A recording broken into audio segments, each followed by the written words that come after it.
Hello friends, very good morning. मैं मोहम्मद शबीर बेटा आपके लिए लेके आया क्लास 12 की फिजिक्स सेकंड पेपर और ये लेसन 1 चल रहा है बेटा। इसके पहले हमने लेसन 1 की 9 वीडियो जो है प्लेलिस्ट में डाल दी, आप देख लीजिएगा।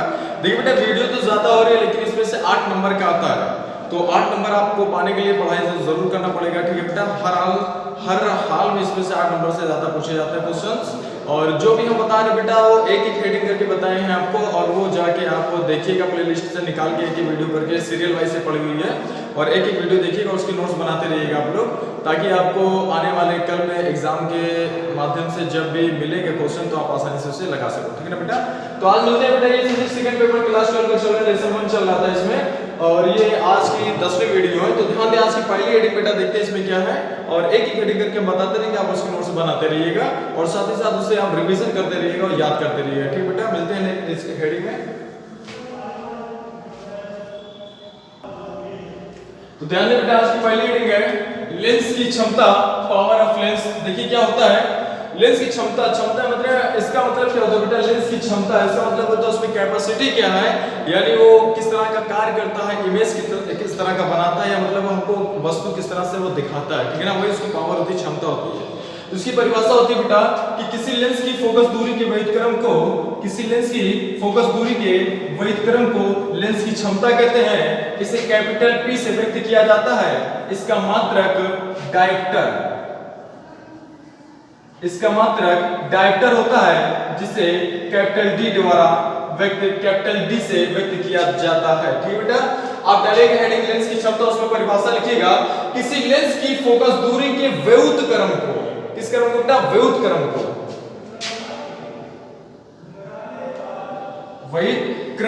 कह रहे किसी लेंस की फोकस दूरी के व्युत्क्रम को लेंस की क्षमता कहते हैं। इसे कैपिटल P द्वारा व्यक्त किया जाता है। इसका मात्रक डायोप्टर होता है, जिसे कैपिटल D से व्यक्त किया जाता है।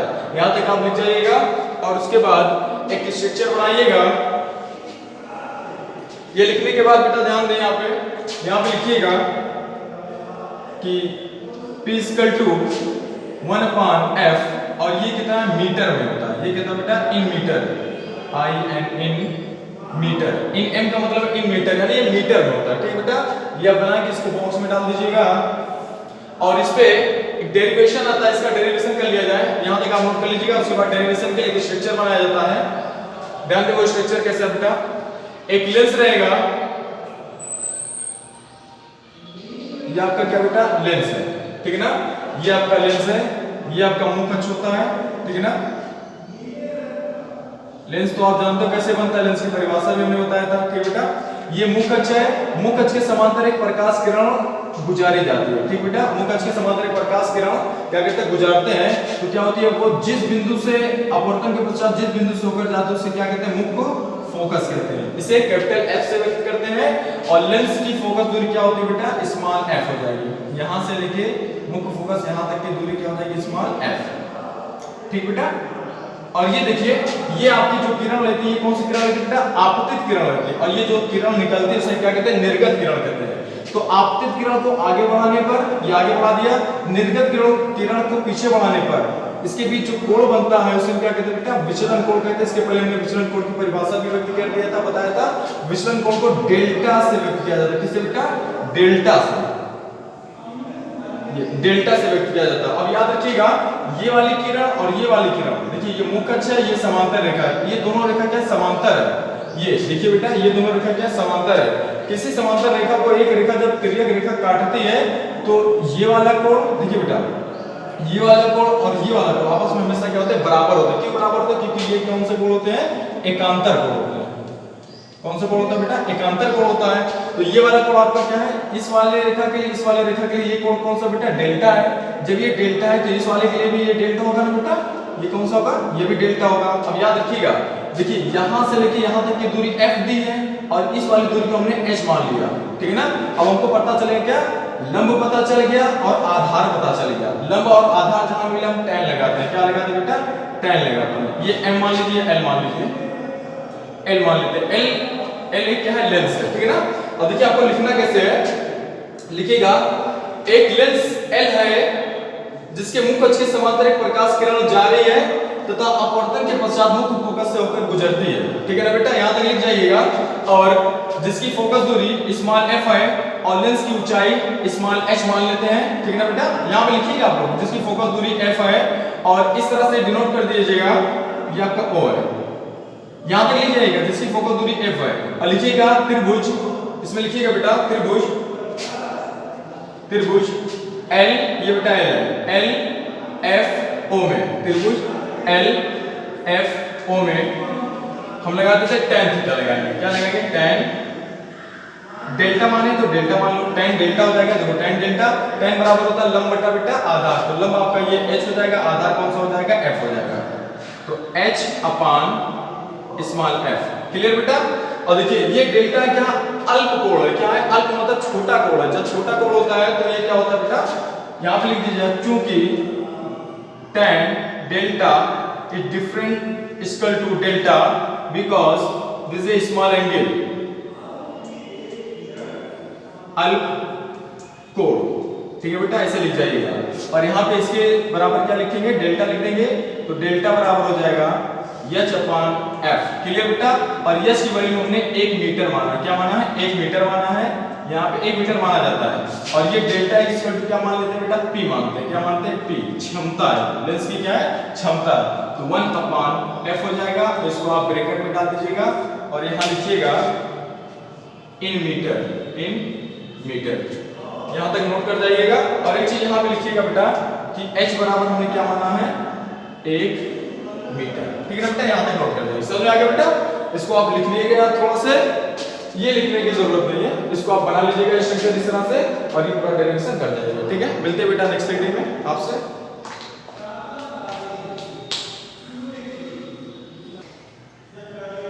ध्यान दे बेटा, नेक्स्ट रीडिंग है संपर्क में रखे पतले लेंसों का संयोजन, ठीक है ना। A combination of thin lenses held in contact, इसका मतलब क्या है, कह रहे कि संपर्क में रखे पतले लेंसों का, यानी लेंसों का यानी एक लेंस से ज्यादा है, ठीक है ना, ऐसे ऐसे ऐसे कह रहा है, चाहे जितना लेंस रख लिया जाए, ये पतला लेंस यूज करना पड़ेगा, कौन सा बेटा पतला लेंस, ठीक है ना। तो हम इसका एक स्ट्रक्चर बना रहे हैं, आप लोग भी ध्यान दीजिएगा बेटा, और आपको भी बनाना है, ये इतना सारा लेंस नहीं, केवल 2 ही लेंस लेंगे हम, ठीक है ना, L1 व L2 2 लेंस लेंगे और उसी का स्ट्रक्चर बना के आपको समझाएंगे, ठीक है ना। तो सबसे पहले हम लेंस लेते हैं, एक लेंस ले लिया हमने L1, पतला लेंस है बेटा L1, एक लेंस हो गया, इसी से सटा के एक लेंस और रखा हुआ है, आप लोग भी इसी तरह से बनाइएगा बेटा, ये 2 लेंस हो गया, ठीक है ना बेटा। ये बीच में हमने इसको 2 भागों में बांट दिया है, ये लेंस ऐसा पहचान करता है, ठीक है ना। और इस लेंस के मुख अक्ष देख लेते हैं, ये इसका मुख अक्ष हो गया, ठीक बेटा, कोई दिक्कत, ये एरो मेरी बहुत टेढ़ी हो गई, आप लोग बना लीजिएगा, क्लियर। ये लेंस है बेटा आपका L1 L2, ठीक है ना, 2 सटा के रखे, ठीक है ना।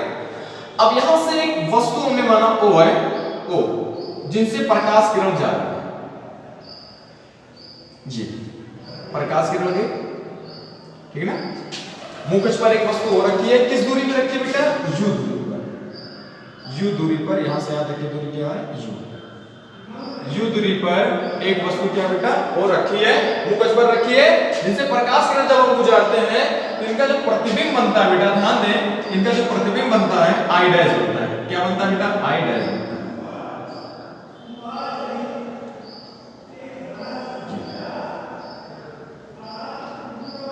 ठीक बेटा, क्या बनता है I डैश, I डैश किस दूरी बनता है V डैश दूरी पर, किस दूरी बेटा V डैश दूरी पर इसका प्रतिबिंब बनता है, कोई दिक्कत, जो हम बोल रहे हैं वही लिखना भी है आपको, V डैश दूरी पर बनता है। पहले लेंस के लिए तो ये हो गया पूरा काम, ठीक है ना बेटा।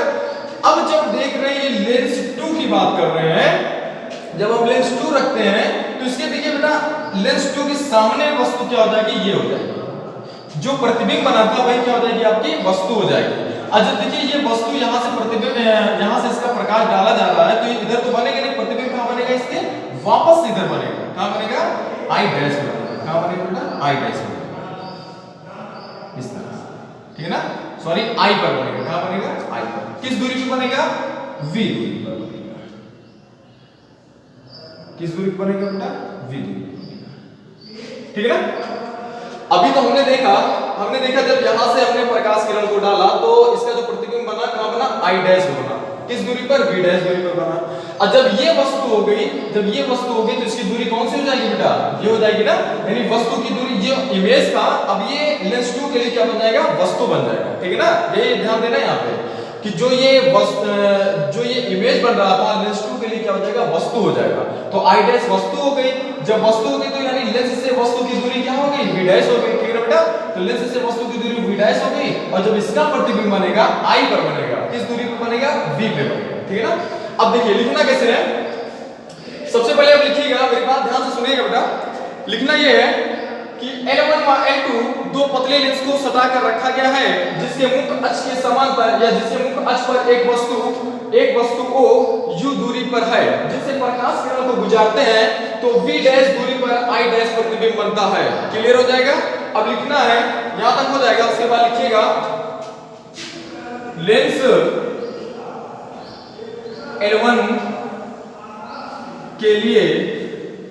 L1 के लिए फोकस दूरी, ठीक है बेटा।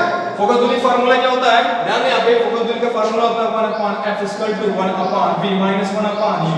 ये लेंस की फोकस दूरी का फार्मूला होता है, ठीक है ना।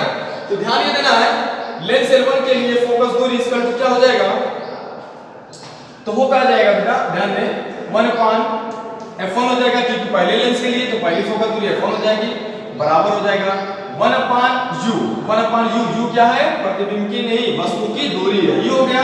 माइनस लगा दिया, 1 लगा दिया, और यहाँ पे प्रतिबिंब की दूरी क्या बेटा 1/v, सॉरी देखिए बेटा यहाँ पे गलत होता है क्या, 1/f = क्या होता है, 1/v - 1/u होता है, ठीक है ना। तो ये v जो है बेटा प्रतिबिंब होता है, तो यहाँ पे L1 के लिए प्रतिबिंब कौन सा बनेगा, L1 के लिए प्रतिबिंब कौन सा बनेगा, I डैश। I डैश के लिए दूरी, प्रतिबिंब की दूरी क्या है, v डैश है, तो यहाँ पे हो जाएगा बेटा v डैश हो जाएगा, कोई दिक्कत। अब यहाँ पे 1/u ही रहेगा क्योंकि दूरी क्या है आपकी वास्तविक है, ठीक है ना। यहाँ तक क्लियर हो गया, ये आपका क्वेश्चन नंबर फर्स्ट हो गया, कोई दिक्कत।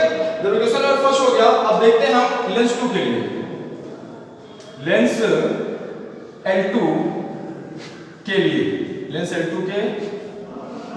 के लिए फोकस दूरी, ध्यान दें बेटा, लेंस L2 के लिए फोकस दूरी क्या हो जाएगी, ध्यान देना बेटा, ये जो आपकी क्या हो जाएगी, वस्तु की दूरी हो जाएगी, ये आपकी क्या हो जाएगी, प्रतिबिंब की दूरी हो जाएगी। तो f2 हो जाएगा 1/f2 = क्या हो जाएगा 1/ प्रतिबिंब, तो प्रतिबिंब के लिए क्या है बेटा, v है ना, तो यहाँ पे v लगाएंगे, माइनस 1/, वस्तु के लिए क्या है, v डैश है, तो v डैश लगाएंगे, समीकरण 2 हो गया। अब कह रहा है इसमें लेंसों का संयोजन, यानी लेंसों को जोड़ा गया है, जब लेंसों को जोड़ा गया तो उनकी फोकस दूरी भी जुड़ेगी ना, तो समीकरण 1 + समीकरण 2 करने पर, समीकरण 1 + समीकरण 2 करने पर, यहां पे लिखिए करने पर, जब हमने 1 2 किया तो क्या हो जाएगा बेटा, इस वाले को एक साथ करो, इस वाले को एक साथ करो, तो हो जाएगा 1/f1 + 1/f2 = क्या हो जाएगा 1/v dash - 1/u plus 1/v - 1/v dash. कोई दिक्कत बेटा। अब देखिए यहाँ पे 1/v डैश पॉजिटिव में, 1/v डैश नेगेटिव में, तो ये और ये कैंसिल हो जाएगा, बचा क्या 1/u प्लस 1/v, ये भी माइनस में, ये प्लस में, तो ये इधर उधर कर दो इसको, ये आपका टोटल क्या हो जाएगा, ये हो जाएगा 1/f प्लस 1/f2 = हो जाएगा 1/v - 1/u। ये पॉजिटिव तो इधर कर दिया, नेगेटिव में तो इधर कर दिया, कोई दिक्कत बेटा। जब कोई दिक्कत नहीं है तो इसको क्वेश्चन नंबर 3 क्या मान लो, 3, ठीक है ना। अब देखिए ये दोनों लेंस को सटाकर ऐसा रख दिया गया है, इस दोनों लेंस को सटाकर ऐसा रख दिया गया है कि ये दोनों लेंस एकदम एक जैसा हो गया है। कैसे हो गया, एक जैसा। अब यहां पे रखना है कि लेंसों का संयोजन करने पर, यहां पे लिखिएगा, उसी के बाद लेंसों का समायोजन समायोजन करने पर उनकी फोकस दूरी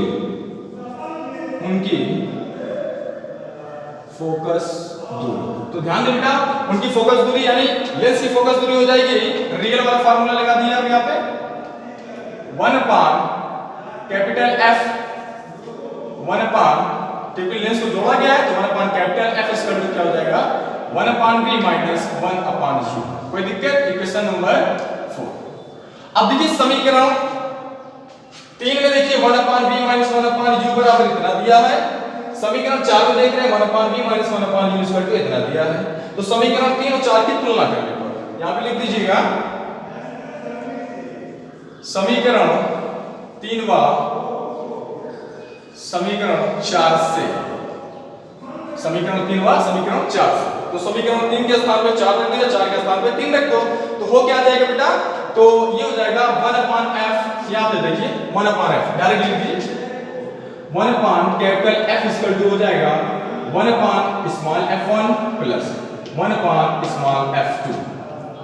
ये इसको बॉक्स में डाल दीजिएगा और लिखिएगा कि लेंसों के समायोजन में उनकी फोकस दूरी का व्युत्क्रम प्रत्येक लेंस के फोकस दूरी के व्युत्क्रम के योग के बराबर होता है। यहां पे लिख जाइएगा, ठीक है ना बेटा? ये लिख जाइएगा और फिर ये लिखने के बाद थोड़ा सा जो हमने बोला है नीचे उसको लिख जाइएगा और उसके बाद यहाँ पे थोड़ा सा लिखिएगा कि क्या बेटा डायोड हमने बताया था क्षमता, लेंस की क्षमता, तो लेंस की क्षमता लिख दीजिएगा।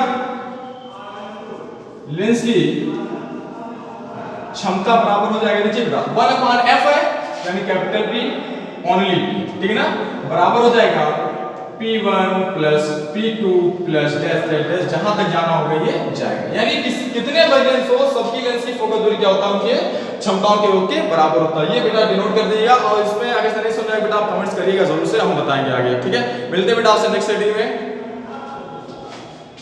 स्क्रीनशॉट लेना चाहते बेटा आप लोग ले लीजिए।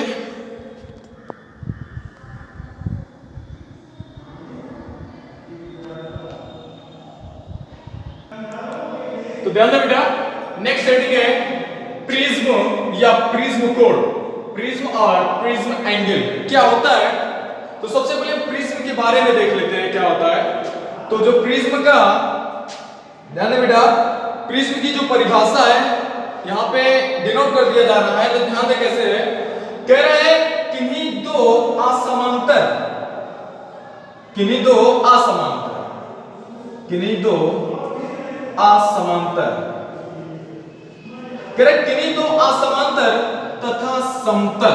तथा समतल किन्हीं दो असमांतर तथा समतल पृष्ठों के बीच, किसके बीच बेटा? पृष्ठों के बीच स्थित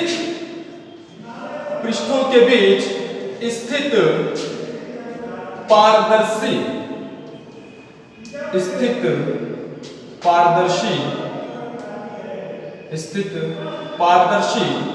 माध्यम को प्रिज्म कहते हैं। क्या कहते हैं बेटा? प्रिज्म, ठीक है ना? ध्यान दें परिभाषा, ध्यान दें इसकी। कह रहे हैं कि किन्हीं दो असमांतर तथा समतल पृष्ठों के बीच स्थित पारदर्शी माध्यम को प्रिज्म कहते हैं। पारदर्शी का मतलब क्या होता है? जिससे प्रकाश किरण या कुछ भी हम देख सके, ट्रांसपेरेंट, ठीक है ना बेटा? फिर से ध्यान दें प्रिज्म क्या होता है। आप डालेंगे हेडिंग प्रिज्म या प्रिज्म कोण, तो उसमें लिखिएगा पहले में किन्हीं दो असमांतर तथा समतल पृष्ठों के बीच स्थित पारदर्शी माध्यम को प्रिज्म कहते हैं। क्लियर? और वापस से देखते हैं प्रिज्म कहते हैं और उसे में लिखिएगा कि प्रकाश किरण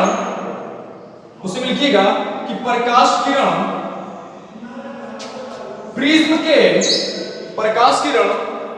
के जिस पृष्ठ से होकर जाता है, प्रकाश किरण प्रिज्म के जिस पृष्ठ से होकर जाता है उसे अपवर्तक पृष्ठ कहते हैं। उसे क्या कहते हैं बेटा? अपवर्तक। उसे अपवर्तक पृष्ठ कहते हैं। ठीक है ना, अपवर्तक पृष्ठ कहते हैं। इन अपवर्तक पृष्ठों के बीच, इन अपवर्तक पृष्ठों के बीच बने कोण को प्रिज्म कोण कहते हैं। कौन सा कोण बेटा? प्रिज्म कोण कहते हैं। फिर से देख लेते हैं। तो ये वाला तो परिभाषा आपको क्लियर हो गई ना, ये वाली क्लियर करवा दे। कह रहे कि प्रकाश किरण प्रिज्म के जिस पृष्ठ से होकर जाता है उसे अपवर्तक पृष्ठ कहते हैं। इन अपवर्तक पृष्ठों के बीच बने कोण को प्रिज्म कोण कहते हैं। इसे कैपिटल ए से व्यक्त किया जाता है। यहां तक आप लिख जाइएगा बेटा, हेडिंग डाल के बढ़िया से लिखिएगा, जो नहीं आएगा समझ उससे बताइएगा, ठीक है। मिलते हैं बेटा आपसे नेक्स्ट हेडिंग में।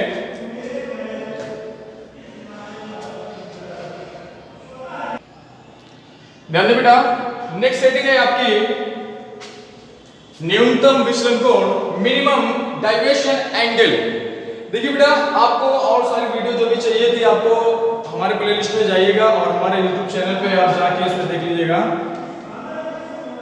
स्टडी 007 में ये फिजिक्स में बेटा आपको वहां पे फिजिक्स मिलेगी, केमिस्ट्री मिलेगी, मैथ मिलेगी, बायोलॉजी से संबंधित भी बहुत सारी मिलेगी। आप जाइएगा वहां पे प्लेलिस्ट में, धीरे धीरे करके वहां पे डाली जा रही है वीडियो और बहुत सारी वीडियो आपको मिलेगी वहां पे, देख लीजिएगा और अच्छे से तैयारी करिएगा। इंटर की भी है, हाई स्कूल की भी है, ठीक है ना। जो भी आपके संपर्क में होंगे उन्हें बताइएगा। स्टडी 007 पे आप जाके देख लीजिएगा, ठीक है ना बेटा। चलिए मिलते हैं न्यूनतम विचलन कोण के बारे में, देखते क्या होता है। तो सबसे पहले हमें एक क्या बनाना पड़ेगा, एक स्ट्रक्चर बनाना पड़ेगा। ये आपका एक स्ट्रक्चर हो गया, ठीक है बेटा।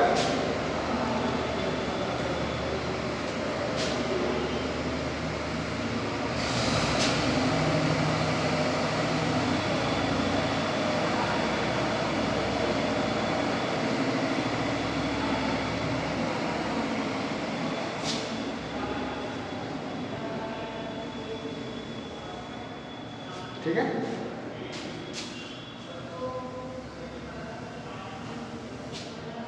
ये आपका स्ट्रक्चर है। इधर बेटा विचलन कोण होता है। ये क्या होता है? विचलन कोण। इधर आप लिखते हैं,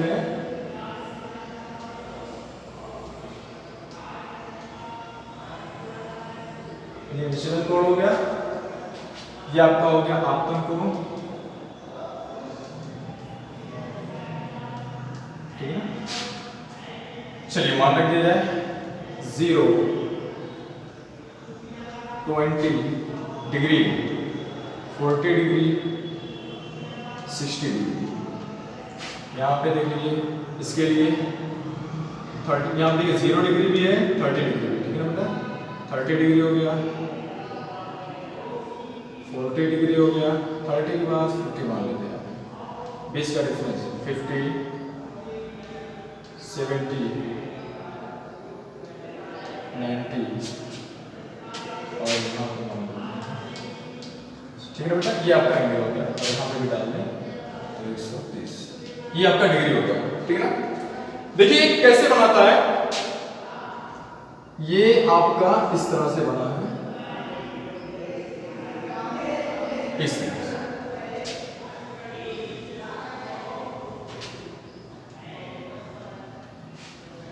इसका मतलब तो समझ आ रहा है, ध्यान दें।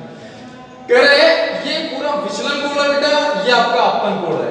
जब हम आपतन कोण का मान बढ़ाते हैं, देखो यहाँ पे विचलन कोण था 110 पे विचलन कोण है, ठीक है ना। विचलन कोण कितना बेटा? 110 पे। और आपतन कोण कितने पे है बेटा? 0 से थोड़ा सा हटके, यानी 1, 2 पे होगा या 4 पे होगा।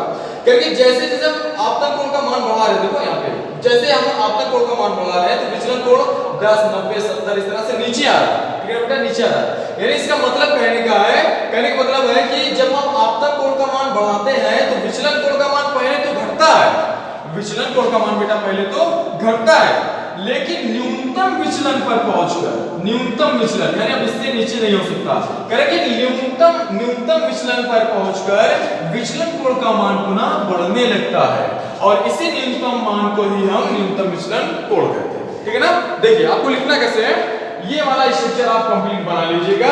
उसके बाद लिखिएगा इसमें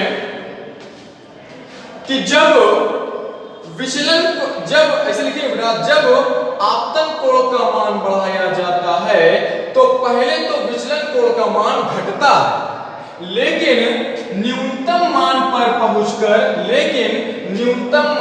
पहुंचकर विचलन कोण का मान बढ़ने लगता है तथा इस न्यूनतम मान को ही न्यूनतम विचलन कोण कहते हैं और इसे डेल्टा m से व्यक्त किया जाता है। यहां तक आप लिख जाइए बेटा। देखिए इसके पहले हमने प्रिज्म पढ़ाया, प्रिज्म कोण पढ़ाया, न्यूनतम विचलन कोण पढ़ाया। ये क्यों पढ़ाया है? इसलिए पढ़ाया है कि इसके बाद आपको डेरिवेशन लगाना है और वो डेरिवेशन आपका आता है 4 नंबर का। ठीक बेटा, मिलते हैं आपसे डेरिवेशन में। इसको आप कंप्लीट से बना लीजिएगा और लिख जाइएगा, जहां नहीं समझ आएगा उससे आप पूछिएगा भी। ठीक है बेटा, मिलते हैं नेक्स्ट वीडियो में आपसे।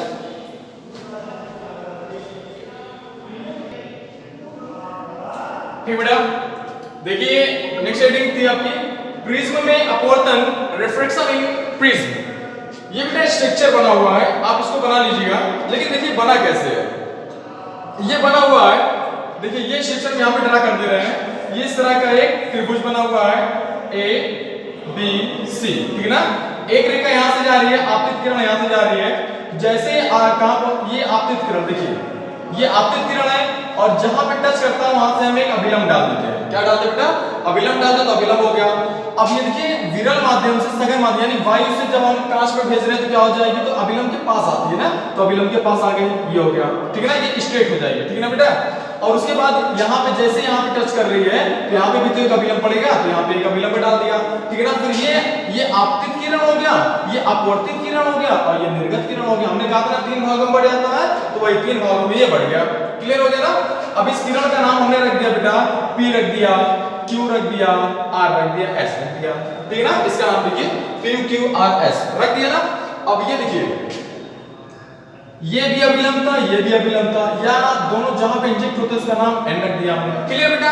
जब ये क्लियर हो गया है तो ध्यान दीजिए, ये निर्गत किरण है और ये वाली कौन सी? आपतित किरण है। तो आपतित किरण को आगे बढ़ा दिया और निर्गत किरण को पीछे बढ़ा दिया। तो यहाँ पे जो कोण बनता था, याद है ना आपको, विचलन कोण कहलाता था। कौन सा बेटा? विचलन कोण, यानी डेल्टा m। यहाँ पे हमने क्या कर दिया? डेल्टा m रख दिया। यहाँ पे हमने क्या रख दिया बेटा? Delta m। क्या रख दिया? विचलन, न्यूनतम विचलन कोण डेल्टा m रख दिया। कोई दिक्कत नहीं आता? ठीक है ना। और इसका नाम हमने क्या रख दिया बेटा? m रख दिया। तो यहाँ पे m रख दिया ना, सेम उसी तरह से बन रहा है। अब ये आपका कंप्लीट हो गया। ठीक है ना। उसके बाद देखते हैं यहाँ पे, देखना ये है कि आपतित किरण द्वारा अभिलंब के साथ कौन सा कोण बनता है बेटा? आपतित किरण द्वारा अभिलंब के साथ कोण बनता है I बनता है। कौन सा बनता है बेटा? I बनता है। और ये अपवर्तित किरण द्वारा अभिलंब के साथ कौन सा कोण बनता है बेटा? R कोण बनता है। ठीक है ना। ये भी R है और ये भी आपतित किरण, अपवर्तित किरण है और ये अभिलंब है, इसके साथ भी कौन सा कोण बनेगा बेटा? R बनेगा। यहाँ पे R डाल दिया। क्लियर। अब ये जो निर्गत किरण है निकल रही है तो ये क्या हो जाएगी? ये अभिलंब के साथ कौन सा कोण बनाएगी बेटा? ये I बनाएगी। क्लियर। जब कोई दिक्कत नहीं है, यहाँ पे ध्यान दें, I हो गया, R हो गया, R हो गया, I हो गया, कोई दिक्कत नहीं है बेटा। अब देखिए इस वाले एंगल को भी तो कंप्लीट करना है हमें। किस वाले एंगल को? इस वाले एंगल को, इस वाले एंगल को। ठीक है ना। इस वाले एंगल को कंप्लीट करने के लिए एक चीज यहाँ पे देखना पड़ता है। देखना ये बेटा, जब कभी भी इस तरह का एंगल बनेगा, क्रॉस वाला, देखो ये वाला क्रॉस यहाँ पे पॉइंट मिल रहा है ना, और एक कोण I दिया है, एक कोण दिया है। जो कोण ये होता है वही कोण कौन सा होता है? ये होता है। ये बेटा सम्मुख कोण कहलाते हैं। यानी I यहाँ पे तो I यहाँ पे, कौन सा कोण है? सम्मुख कोण। कौन सा कोण बेटा? सम्मुख कोण। ठीक है ना। सम्मुख का मतलब होता है आमने सामने का कोण। ठीक है ना। ये आपका विपरीत साइड में है, सम्मुख कोण है। अब देखिए ये वाला कोण I है, ये पूरा कोण क्या होगा? आपका I होगा। ये वाला I है ना, लेकिन बीच से यहाँ पे बटा है, ये R है, ये पूरा वाला कौन सा है? I है। तो इतना वाला निकालने क्या करेंगे? ये इस कोण को निकालने के लिए हमने क्या करना पड़ेगा बेटा, कि बड़े वाले में से छोटा वाला घटा दिया जाएगा, यानी बड़ा वाला I है, छोटा वाला R है। ठीक है ना। यहाँ पे हमने घटा दिया तो इस वाले एंगल का मान मिल गया, कौन सा? I minus R। कोई दिक्कत बेटा? सेम उसी तरह से यहाँ पे भी किया जाएगा। ये यहाँ पे बड़ा वाला I दिया, छोटा वाला R दिया, बड़े वाले में से छोटा वाला घटा देंगे, ये वाला एंगल निकल आएगा, ये निकल आएगा I माइनस। कोई दिक्कत बेटा? अब जब कोई दिक्कत नहीं है, देखिए यहाँ पे सब, इसको तो समझ आ गया ना, ये इसी तरह से बना है। ये जो बना था हमने यहाँ पे बना दिया और यहाँ पे I और ये सब का मान भी डिनोट कर दिया ना। आप इस स्ट्रक्चर को बना लीजिएगा। अब हम इस पे सॉल्व करेंगे। ठीक है ना बेटा। सॉल्व करने से पहले इस पे लिखना पड़ता है। तो लिखना कैसे है, ध्यान दें। लिखना बेटा है कि जब प्रिज्म में प्रकाश किरण को प्रवाहित किया जाता है तो प्रकाश किरण तीन भागों में बढ़ जाती है, आपतित किरण, अपवर्तित किरण तथा निर्गत किरण। ठीक है बेटा। आपतित किरण PQ द्वारा अभिलंब आपतित किरण PQ से अभिलंब द्वारा जो कोण बनाया जाता है आपतन कोण I है। इस तरह से लिखिएगा कि आपतित किरण PQ आपतन कोण I, अपवर्तित किरण QR अपवर्तन कोण R तथा निर्गत किरण अभिलंब के साथ आपतन कोण I बनाती है। यहां तक लिख जाइएगा। उसके बाद लिखिएगा ध्यान से, ये वाला भी तो एक एंगल है, कुछ मान लेते हैं एंगल N है इसे, ठीक है ना। अब देखिए सबसे पहले लिखना है, एक एक करके देखेंगे। सबसे पहले हम इस वाले त्रिभुज को सॉल्व करेंगे, ठीक बेटा। इस वाले त्रिभुज को सॉल्व करने के बाद हम देखेंगे चतुर्भुज MQN और R में, ये बेटा R है, ठीक है ना। ये देखो चतुर्भुज बन गया, ये आपका क्या बन गया, ये पूरा बड़ा वाला AQNR, ये पूरा बड़ा वाला क्या बन गया आपका, चतुर्भुज बन गया। ध्यान देना चतुर्भुज क्यों बना, क्योंकि ये वाला कोण AQN 90 डिग्री है, ARN 90 डिग्री है, ठीक है ना बेटा। और चतुर्भुज में याद रखिएगा कि दो कोणों का योग जो होता है, दो सम्मुख कोणों का योग कितना होता है, 180 अंश होता है, ठीक है ना बेटा।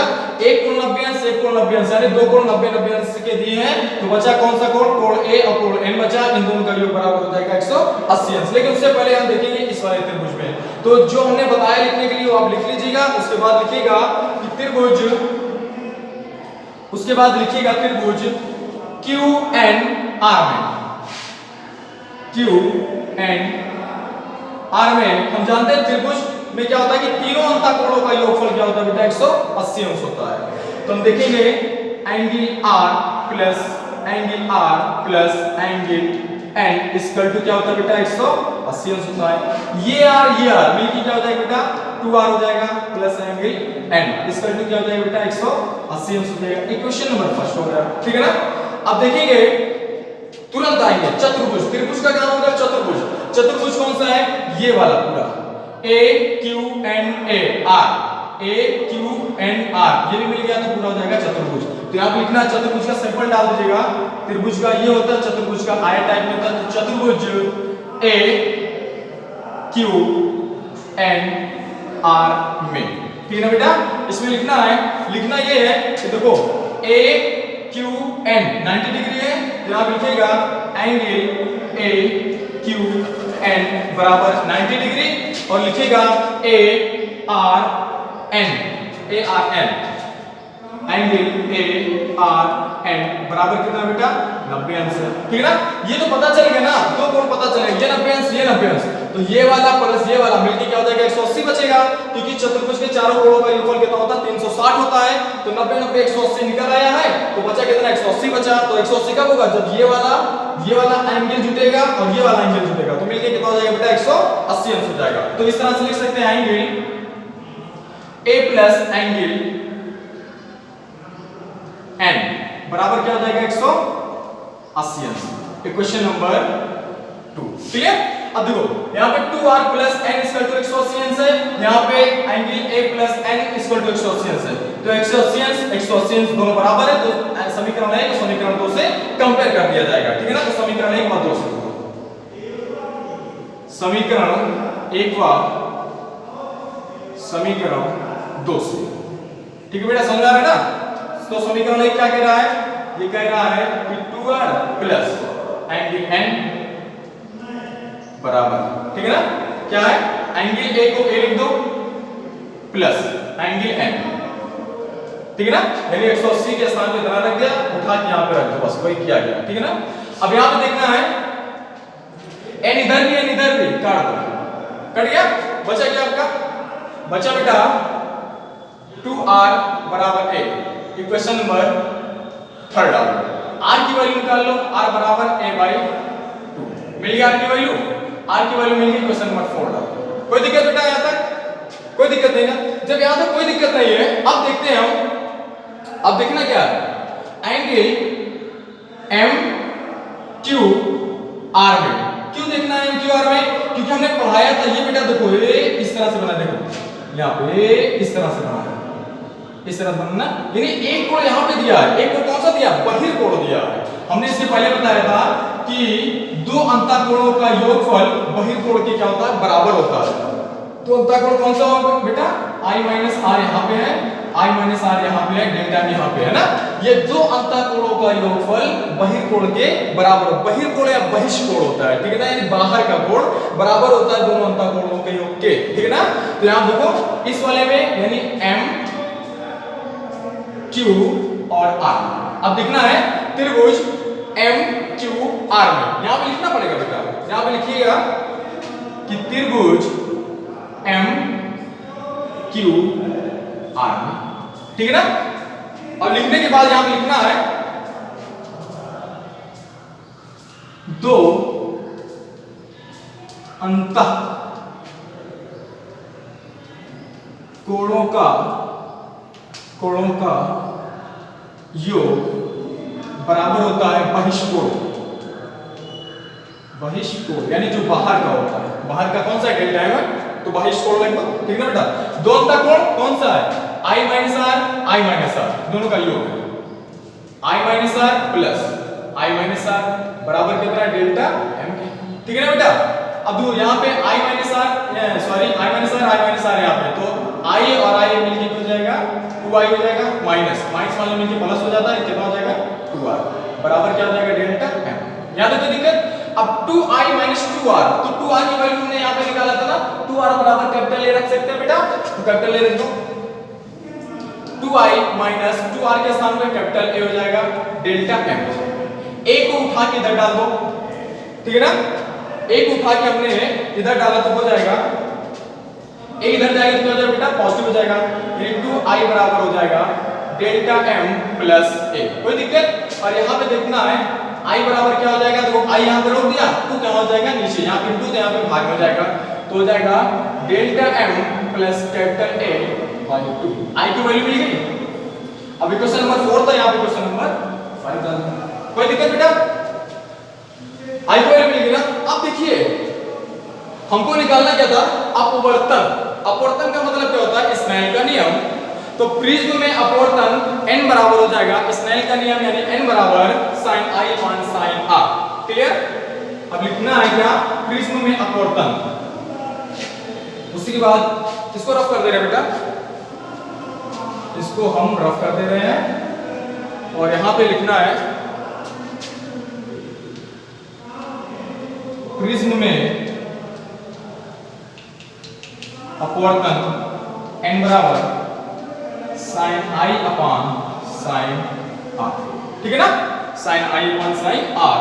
तो यहां पे हो जाएगा sin है तो sin लिख दो, i की वैल्यू यहां से उठा के रख दे, delta m plus a by 2 पूरे बटा हो जाएगा sin r sin r, r की वैल्यू यहां से देखो बेटा a बाई 2 लिख दे, a बाई 2 लिख दे, कोई दिक्कत। यानी n बराबर आपका मिल गया, n बराबर क्या मिल गया, sin delta m by m plus a by 2 sin a by 2, ये आपका n की वैल्यू मिल गई। और sin क्या है बेटा, अल्पकोण है, इसलिए हम छोड़ देंगे इसे और लिखेंगे n बराबर लिख सकते हैं delta m plus a by 2 पूरे बटा a बाई, इसको आप करने से ये बेटा आपका कंप्लीट होता है। यहाँ पे लिख दीजिएगा साइन क्या है, अल्पकोण, इसलिए इसे छोड़ने पर या इस तरह से आप डाल दीजिएगा, हो जाएगा। बेटा देखिए आपको अगर से पढ़ाया द्वारा समझ में आ रहा है तो आप बढ़िया से नोट बनाते रहिएगा। अब मिलेंगे आपसे नेक्स्ट वीडियो में, तब तक के लिए नमस्कार। और हाँ, स्टडीज 007 पर आप फॉलो करिए बेटा, और इसे सब्सक्राइब करवाइए, और भी चैनल को मतलब से थोड़ा सा बढ़ाइए ताकि आपको ऐसी वीडियो और भी देखने को मिल जाए। और बेटा अगर पढ़ाई द्वारा हमारा समझ में आ रहा है तो आप उसके नोट्स बनाते रहिए ताकि आपके भविष्य में काम आए। तब तक के लिए मिलते हैं भैया, नमस्कार।